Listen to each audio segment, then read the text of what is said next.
In the news, federal government to convert Zaria Hotels, Kaduna to classrooms, hostels for College of Aviation. Kogi State government bans traditional procession in Koton Karfe for security reasons.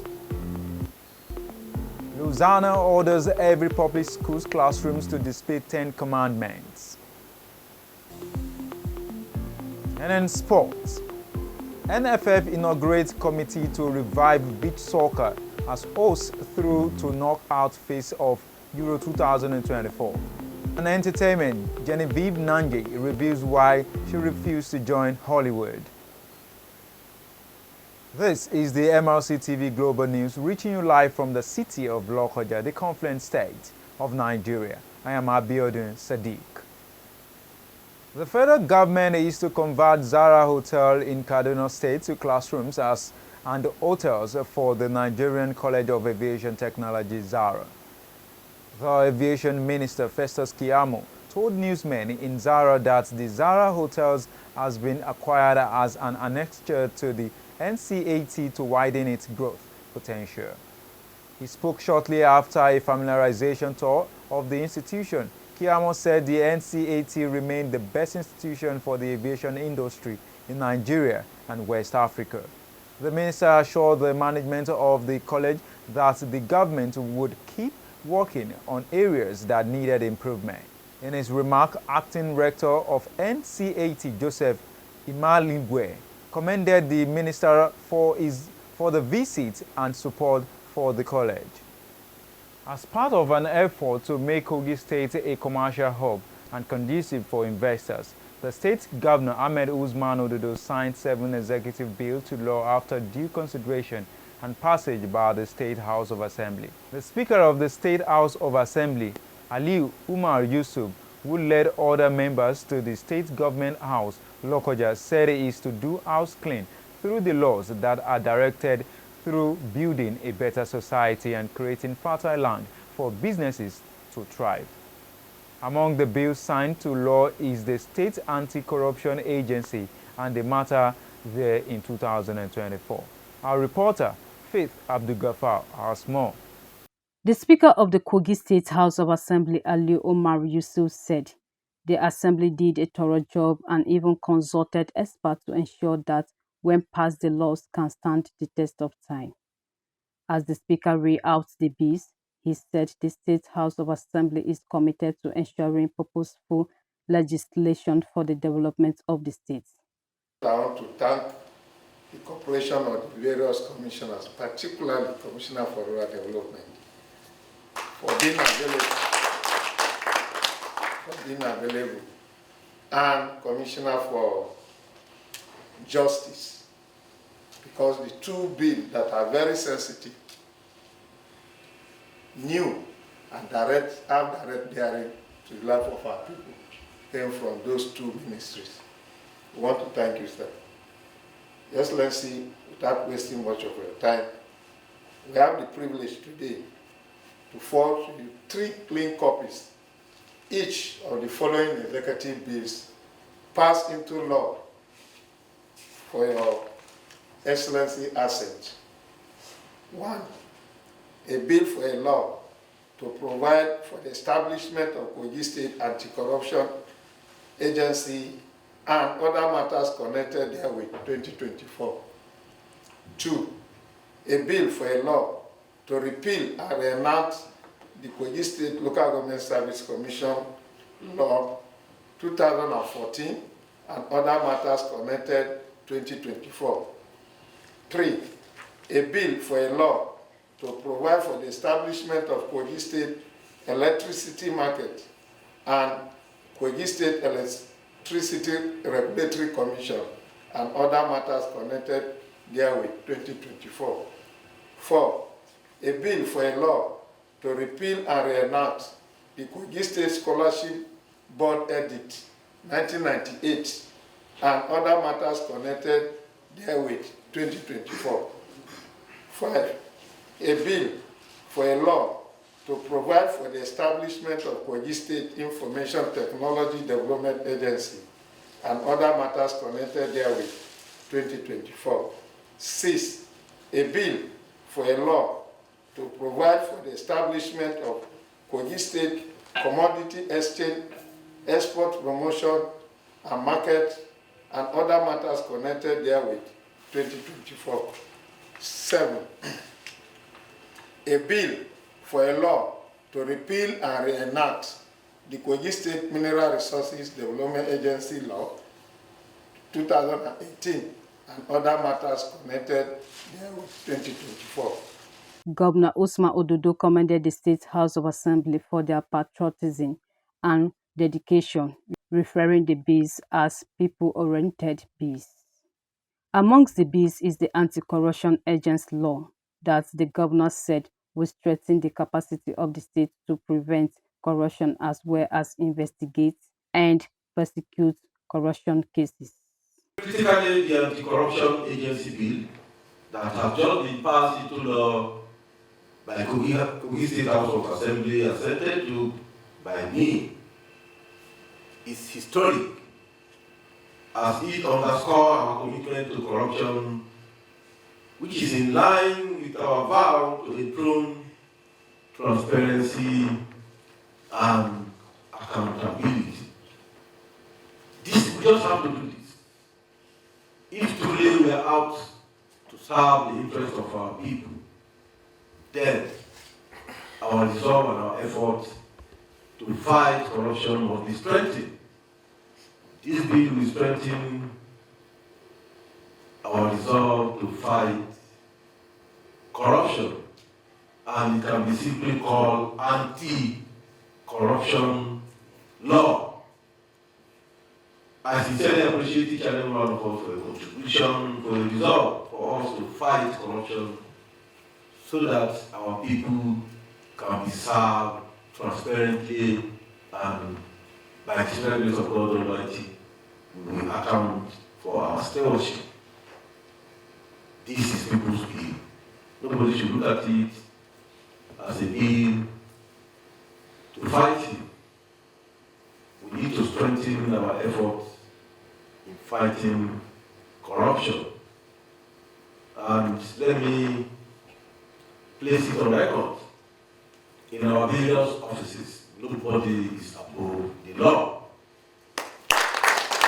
You need to work with it, take the copy, acquaint yourself with it, and make sure you work in line with the rules and regulations guiding your office. Because if you are caught, nobody will come for your rescue. The governor further emphasized that once the laws are strengthened and attract investors, the state will become a center of attraction for better development.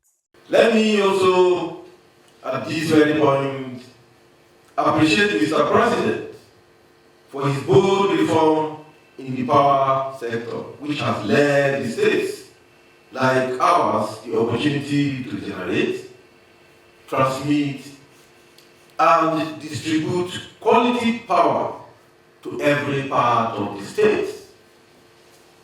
This very bill is very critical for the development of our land. This has given us the opportunity to generate electricity, to transmit, and to distribute not only power, quality power. And by this law, it has further expanded the scope by creating markets for what we are expected to generate, transmit, and distribute, thereby boosting the economic activities of our dear state. And of course, these will enable the state to contribute handsomely to the national GDP. Kogi State has all it takes. We are having cars that can use to generate, transmit, and distribute. We are having water, which is hydro. If you talk of soil, I think Kogi State is one of the places that, if it is soil, you have them free of charge. So we are at every advantage. Kogi State has decided to take this advantage to sign the bill into law and follow it up with the relevant regulatory agency. By this action of ours, the state will witness massive industrialization, catalyze economic growth, and regular and safe electricity supply. Reacting to the signed bills, the Commissioners for Information and Communications, Kingsley Fanwo, Rural and Energy Development, Engineer Mohammed Mutalib, and Solid Mineral Bashir Gegu, commended the steps taken in the right direction by the state governor, Ahmed Usman Ododo. This is the first time in the history of the state that you're having this kind of a law to fight corruption, because it is always said that if you don't defeat corruption, corruption is going to defeat you. So it is also in line with the administration's agenda on transparency and accountability, and that is why it is the people's bill. The people want their resources to be to work for them. The people don't want corrupt practices that will deprive them of infrastructural and social development, and that is why we are putting this in place to strengthen our mechanism to fight corruption and ensure that we enthrone accountability and transparency. And also you have the student scholarship law that has been signed into the bill that has been signed into law to empower indigent students to be able to seek education. Education is the bulwark of our development, and when you don't get it right at that level, it is going to be a problem. For the past years in the state, we've committed a percentage of our budget into education that is more than what is the UNICEF is asking for, and that's our commitment to education. So it is not just about giving free education at the basic education level. We have also gone higher, so that our students in higher institutions who don't have the means to be able to sponsor their education will have the support of government. This now onus on the state to license people, investors who are interested in investing in power system, generation, transmission, and distribution for the people of the state to have a safe and quality supply. And as you all know, supply is the bedrock of development or economic growth, because through these, a lot of small-scale industries, artisans will have supply to be able to carry out their work, which will add into the economic growth of the state. The solid mineral is on an exclusive list of the federal government. So what we do is to collaborate, is to be a major player. That is why we have Kogi State Solid Mineral Processing Company Limited, who is the SPV, that is a special purpose vehicle, handling the exploration activities of the solid mineral in the state. You know, we in the state cannot give license, so we use the SPV to get license for the state. As I speak to you now, the state has about 18 solid mineral licenses across the three senatorial districts, vis-a-vis lithium, coal, gold, limestone, all of them in commercial quantity. And so the governor magnanimously approved the mining lease acquisition. There is conversion of those exploration licenses we got to mining lease. And that is to show that this Governor Ahmed Usman is very ready for us to have a solid mineral development running fast for the benefit of our people. The event was attended by some top government officials and state assembly members. I am Faith Abdugafar reporting for MLC TV. Kogi State Governor Ahmed Ododo has flagged off the Agroclimatic Resilience in Semi-Arid Landscapes project and expressed that his administration is committed to alleviating poverty through massive investment in the agricultural sector. Ododo, while launching the first phase of community revolving fund disbursement to farmers under the Kogi State Akresa project held in the glass house of the government house Lokoja, said his administration wants Kogi farmers to see farming as a big player in the business world.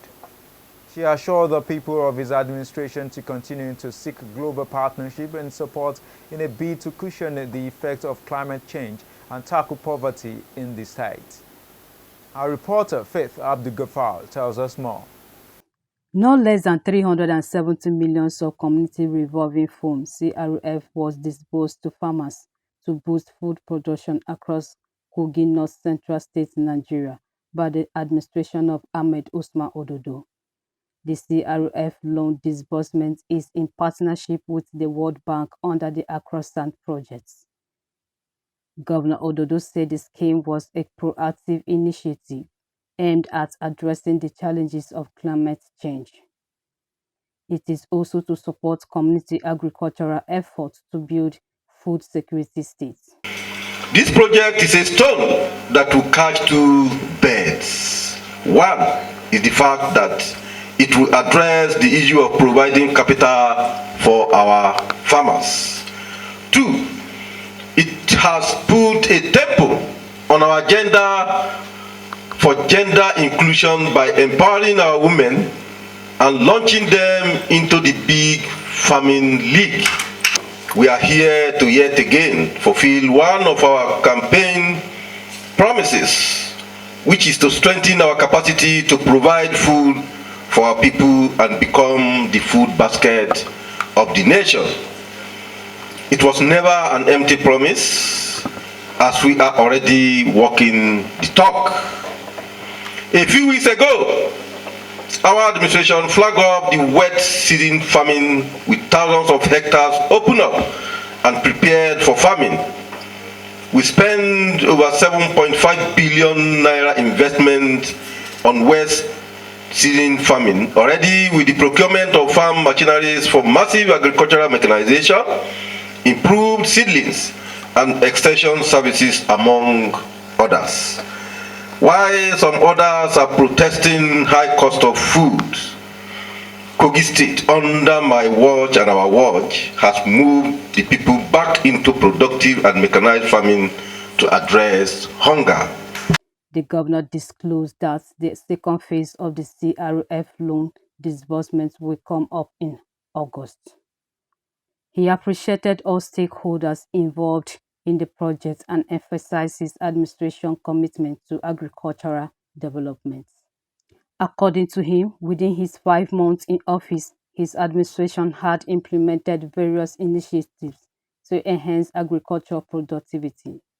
My administration sees the AgriSA project, which is a partnership with the World Bank, as a green priority for economic prosperity because its objective, which seek to reduce high poverty rate, reduce land degradation, and improve livelihood, is in line with the vision of our administration, which aim to support farmers to boost agricultural production, strengthen institutional capacity, guarantee the safety of the good people of Kogi State, as well as ensure the utilization of technology for the advancement of our vision.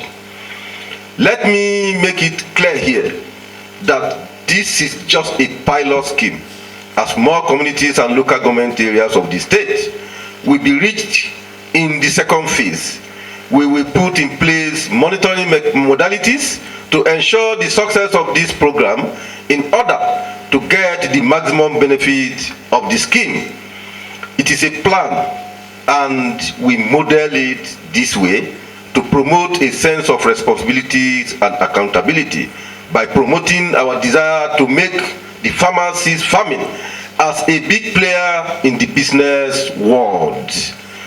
The loan will boost agricultural productivity as well as improve livelihood in the rural areas. We will not give the loan to big men who are not farmers, but farmers who will become big men in the lives of this administration. Therefore, I urge you all to ensure that this fund, which shall be given to you today, are solely used for the purpose intended.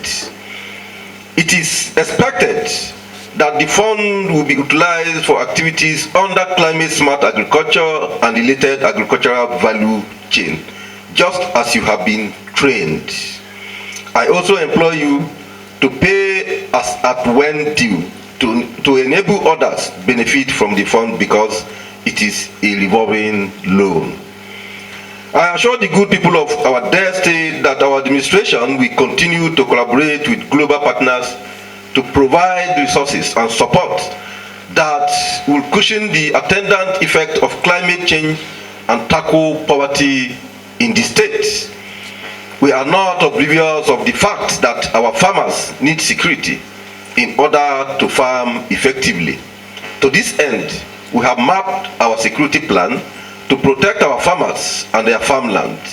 Our administration has developed a template for farmland security by employing local hunters and vigilante men and women to always provide adequate security. We have also activated our rapid response ability to distress call from farmers.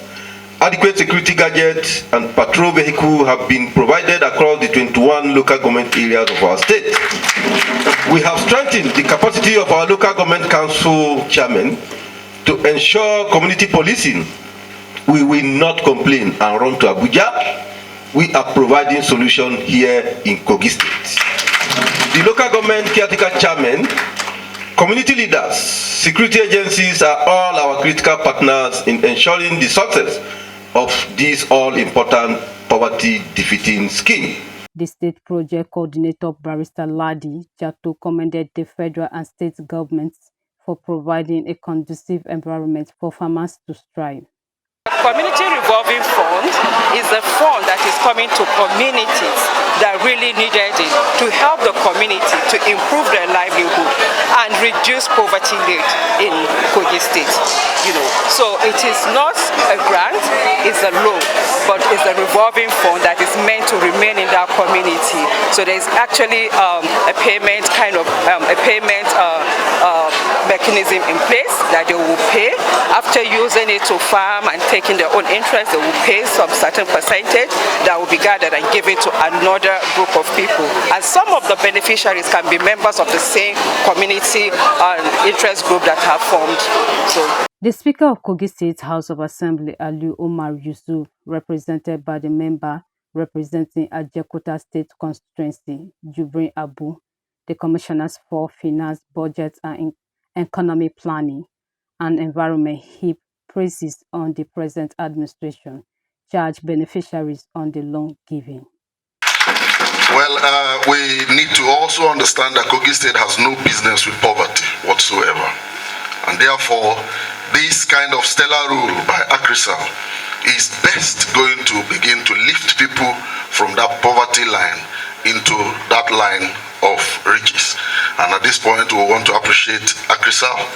We want to appreciate Barrister Jato for this. And above all, we want to appreciate His Excellency, the People's Governor, for creating that enabling environment, for also standing by your word that you are coming to serve the people and not to rule the people.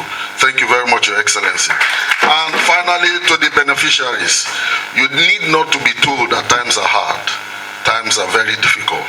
For you to have been selected, first of all, count yourself as very lucky. And therefore, you are supposed to go out there and be an ambassador, good ambassadors to the state. Excellency, we are going to work together with our team to ensure the success of this program.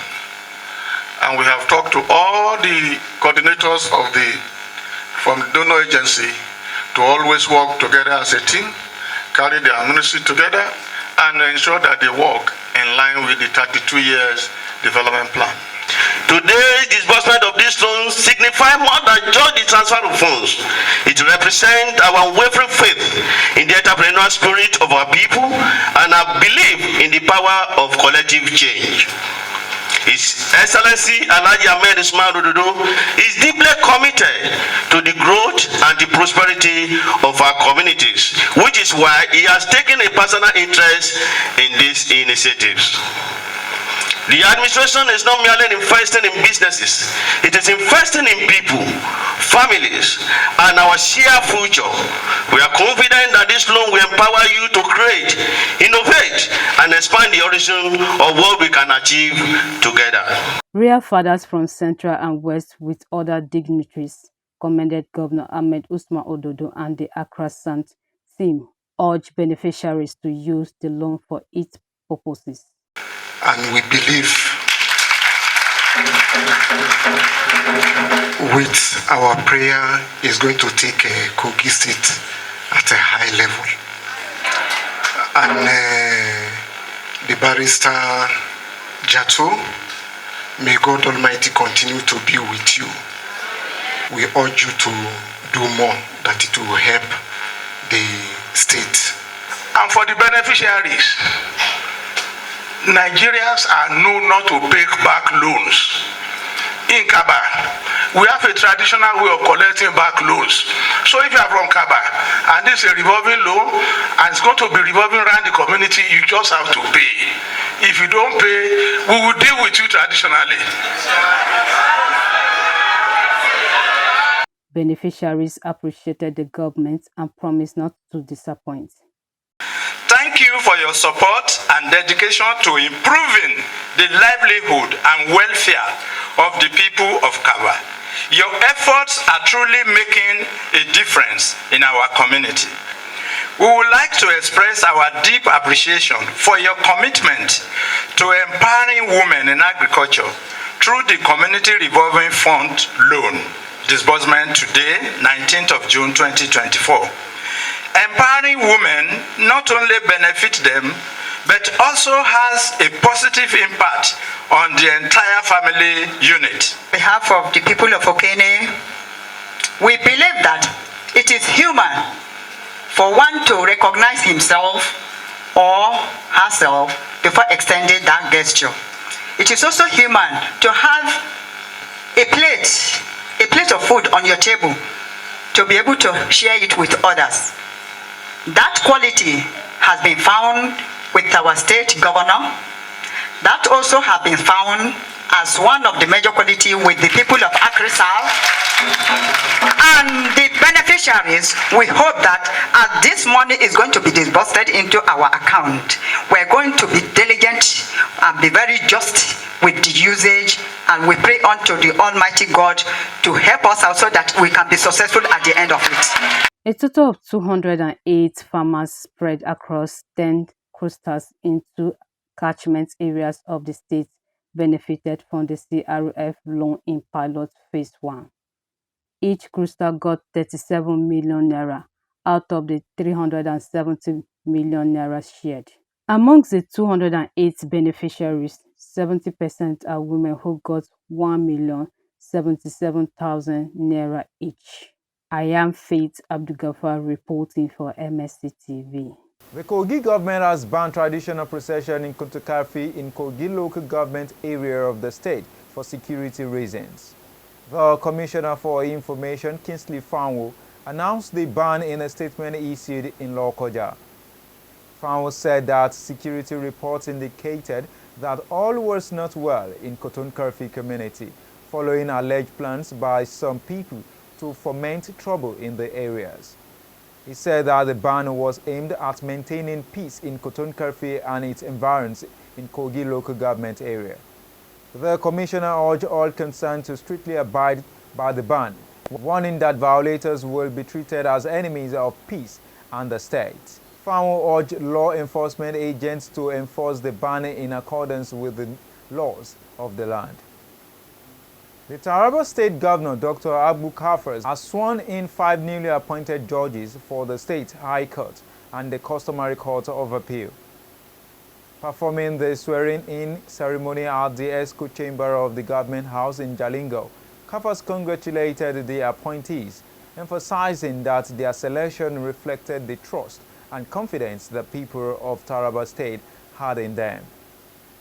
He urged the judges to apply the law impartially, stressing that justice must be served to all, irrespective of class or social standing in the society.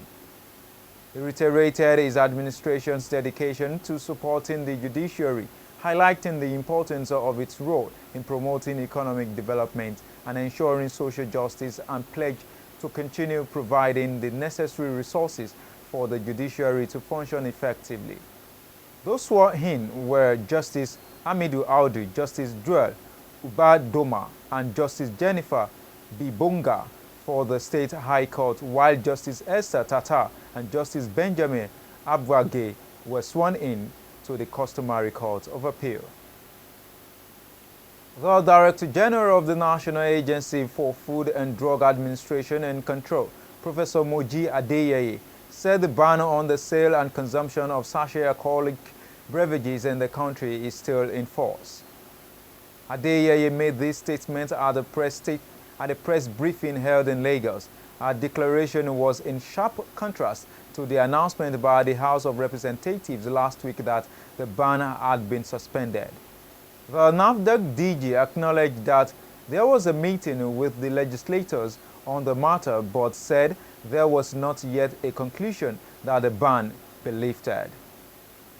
Adeyeye said the ban on sachet alcoholic is a ministerial directive and the ban still remains until the ministers respond. And on politics, the Edo State Working Committee of the People's Democratic Party has expelled a former deputy governor of the state, Philip Shaibu, for alleged anti-party activities. The PDP-SWC also expelled the South-South Vice Chairman, Dan Orbih, while it also upheld the expulsion of a former member of the House of Representatives, Omarge Ogbede Keyamo, by Ward 2, Ododo local government. The decision was taken on Wednesday at the PDP-SWC meeting in Benue. Present at the meeting were the chairman of the Edo PDP, Tony Ezegbemi, and 7 other members of the SWC, including Tony and Nnaji Jr., who joined the meeting virtually. Ezegbemi said the trio was expelled for anti-party activities, noting that they had sworn that they were no longer in the party and there was no need to keep them in the PDP. We go on a short break now. We'll be right back.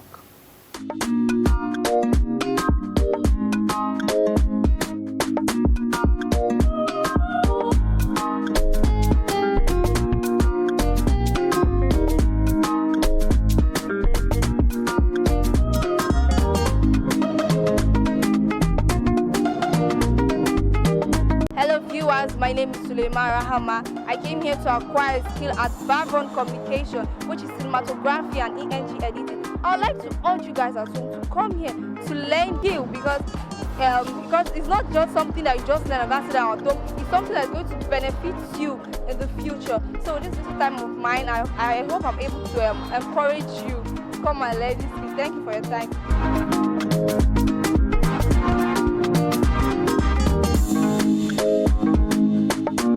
My name is Ashraf. I'm here at Govt to acquire the skill of cinematography and editing. It has been a great experience, and I believe in the future this is going to help me greatly. And I'm inviting you guys to come and acquire skill, for this is going to be beneficial to every one of us. Thank you.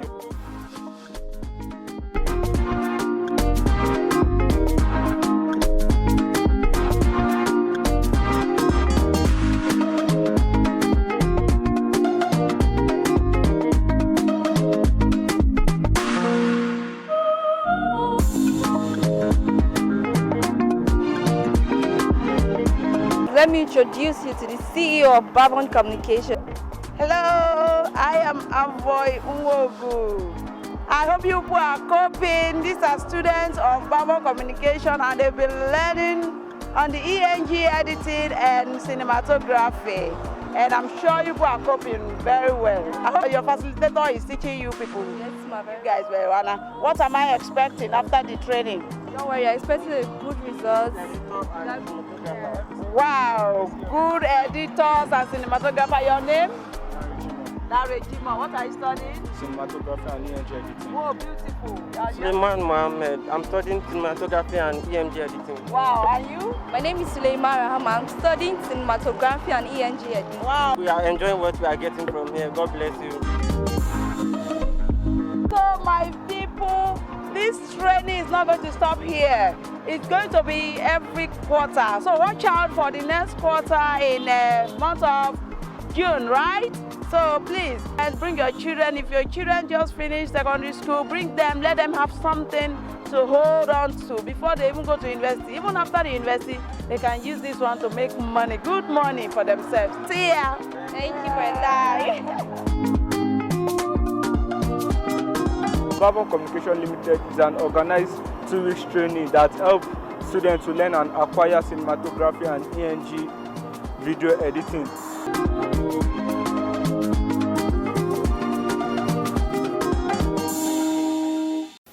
Welcome back.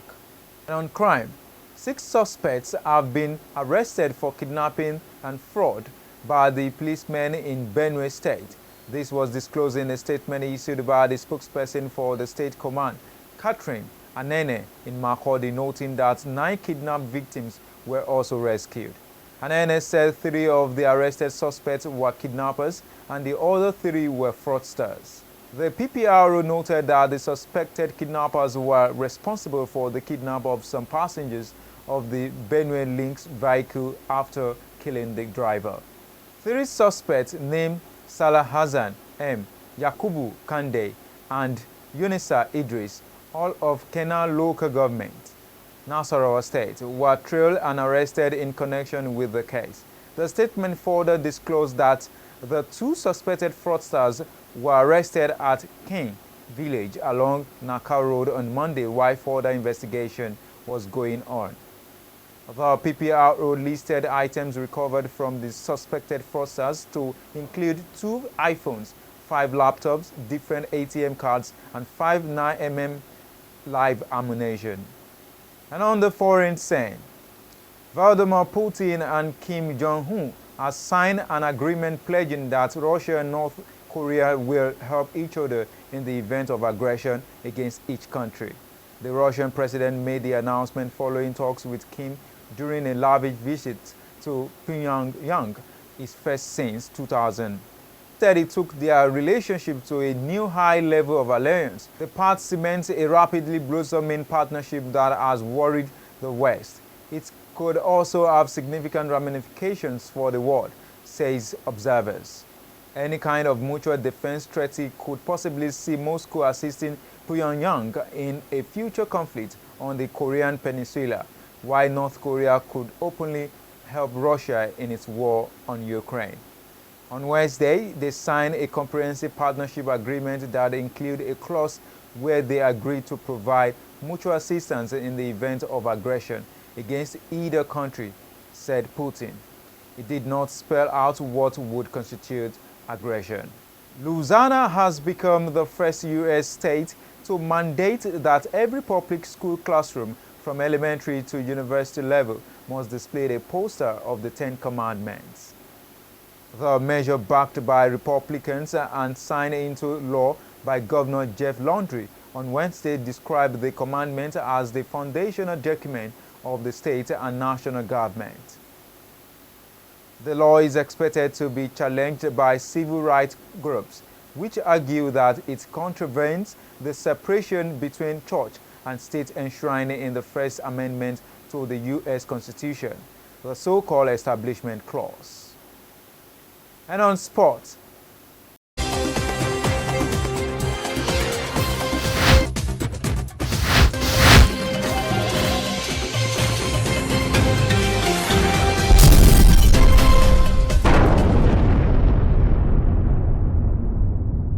latest from Euro 2024 Group B encounter, Albania closed Jasula scored a 95th minute equalizer in a 2-2 thriller with Croatia. Their fans were celebrating the moment long after final whistle.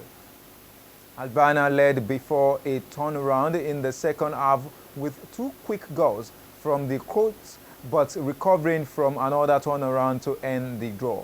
In a Group A, German Musalia scored again as Germany continued their winning start to Euro 2024 with victory over Ukraine to become the first side through to the knockout stages. Germany extended their lead in the second half when former Manchester City player Gundogan was lifted unmarked to slot comfortably past goalkeeper Peter Gulassi. On transfer, Aston Villa had agreed to flew with Chelsea for a deal to sign Dutch defender Lynn Maatsen. 22-year-old will cost between €35 million and €40 million, depending on potential add-ons, and the move is subject to medical as the left-back is expected to sign a 6-year deal at Villa Park.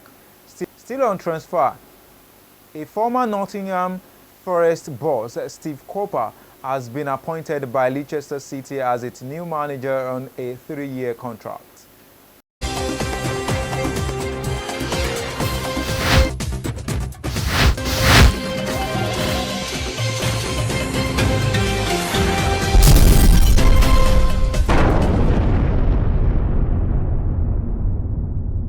And on entertainment,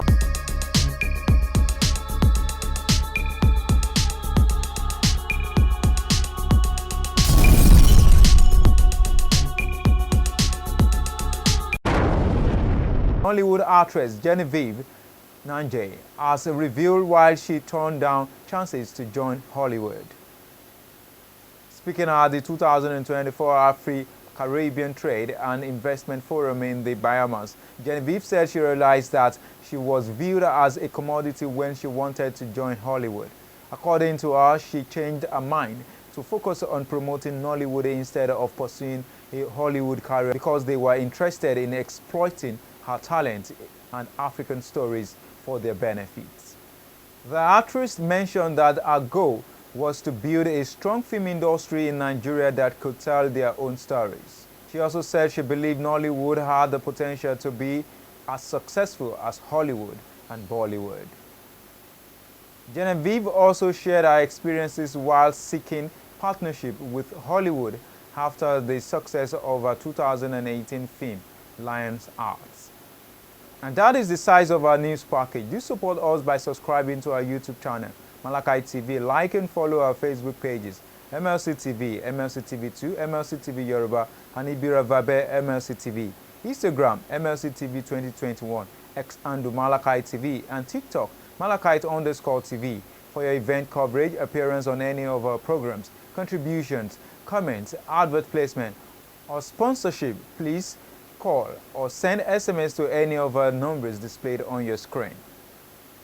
Join Malachi TV online on weekends to watch our various programs. Every Saturday, Health Med Info by 5 p.m., 7 p.m. Political Arena, Sunday 6 p.m. Women's World, 7 p.m. Kakache Ibira, Monday 9 a.m. The Opinion, and 9 p.m. Senior Citizen Archive. It's Malachi TV, reaching everywhere, informing everyone. Please be your brother's keeper to build a happier and better society together. I am Abiodun Sadiq. Thanks for watching.